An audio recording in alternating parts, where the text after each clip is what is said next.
ప్రజల పక్షాన నిలబడుతుంది. ఎప్పుడు కూడా సామాన్యుడి కోసమే నిలబడుతుంది. ప్రశ్నించే పార్టీ కాస్త ఈరోజు సమస్యల పరిష్కారం కోసం పార్టీగా మనం మారాం. నిలబడదాం మనం దానికోసం. ప్రతి గ్రామంలో కూడా మీరు కలిసి పనిచేయండి. ఏ వార్డులో కానీ, ఏ కార్పొరేటర్లు అయినా సరే, ఏ కౌన్సిలర్ అయినా సరే, ఏ ఎంపీటీసీ అయినా సరే, మీరు చేయాల్సిన కార్యక్రమం ప్రజల కోసం. ఈ ప్రయాణంలో చాలామంది జన సైనికులు పాపం ఈరోజు ఇక్కడ ఉంటే ఎంతో ఆనందించేవాళ్ళు. వాళ్ళ సభ చూసి 463 జన సైనికులు వాళ్ళ ప్రాణాలు కోల్పోయారు. ఎంతో బాధ కలిగించింది. చాలామంది ఇంటికి వెళ్ళి ఆ కుటుంబాలని పరామర్శించి పవన్ కళ్యాణ్ గారు చేతుల మీదుగా ఇచ్చిన 5 లక్షల రూపాయల చెక్కుల్ని వాళ్ళకి అందించాం. ఆ 463 జన సైనికులకి మన ఈ సభ ద్వారా వారి కుటుంబానికి ఒక భరోసా కల్పించే విధంగా, వాళ్ళ బిడ్డలకు ఒక మంచి భవిష్యత్తు ఉండే విధంగా మనందరం కూడా కలిసి ఉండాలి. వాళ్ళ ఆత్మకు శాంతి చేకూరాలని మనందరం కూడా ఈ సందర్భంగా ఆలోచించాలి. అదేవిధంగా పిఠాపురం ప్రజలకి, తూర్పుగోదావరి జిల్లా నాయకులకు మీరందరూ కూడా సహనంతో, సమన్వయంతో కలిసి మనం ముందుకెళ్ళాలి. ఇది ఒక బాధ్యత. మనం ఏ అడుగు వేసినా కూడా అది పవన్ కళ్యాణ్ గారి పైన పడుతుంది. నిలబడదాం, ప్రజల కోసమే నిలబడదాం.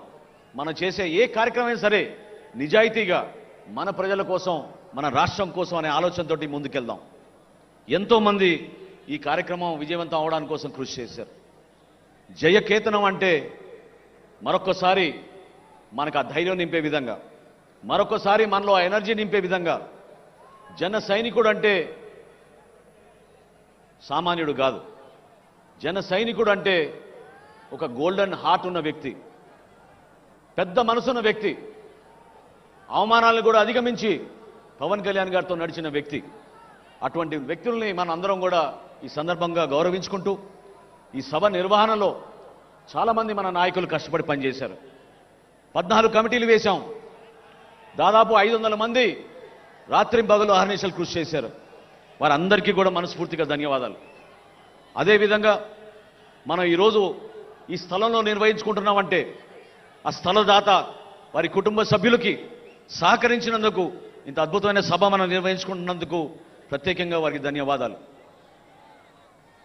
ఈ ప్రాంత చరిత్ర గురించి పవన్ కళ్యాణ్ గారు ఖచ్చితంగా మన భావితరాలకు చెప్పమన్నారు. అందుకోసమే 3 ద్వారాలు మనం ఏర్పాటు చేశాం. ఎవరు కూడా ఆకలితో ఉండకూడదనే స్ఫూర్తి డొక్కా సీతమ్మ గారిది.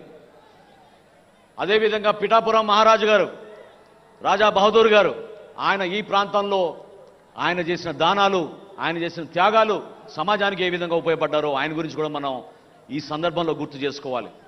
వీటితో పాటు సత్యలింగం నాయకర్ గారు ఎంతో అద్భుతంగా కాలేజీలు ఏర్పాటు చేసి ప్రతి బిడ్డకి ఒక అద్భుతమైన భవిష్యత్తు ఉండాలని వాళ్ళు చేసిన ఆలోచనల్ని మనందరం కూడా ఈ సందర్భంగా గుర్తు తెచ్చుకోవాలి. అదేవిధంగా మన పోలీస్ శాఖ గతంలో మనకి చుక్కలు చూపించారు. వీళ్ళు ఎక్కడ సభ నిర్వహించాలన్నా మేము పడిన కష్టాలు మామూలు కాదు.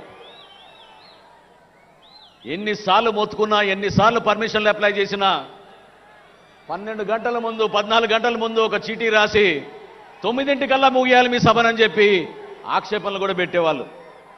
కానీ ఈ సందర్భంలో జిల్లా ఎస్పీ గారికి, ఐజీ గారికి, డీజీపీ గారికి, ఇక్కడ పనిచేసిన ప్రతి ఒక్క కానిస్టేబుల్కి, సర్కిల్ ఇన్స్పెక్టర్లకి, ఎస్ఐలకి జనసేన పార్టీ తరఫున, మా పార్టీ అధ్యక్షులు పవన్ కళ్యాణ్ గారి తరఫున మనస్ఫూర్తిగా సహకరించినందుకు మీ అందరికీ కూడా ధన్యవాదాలు.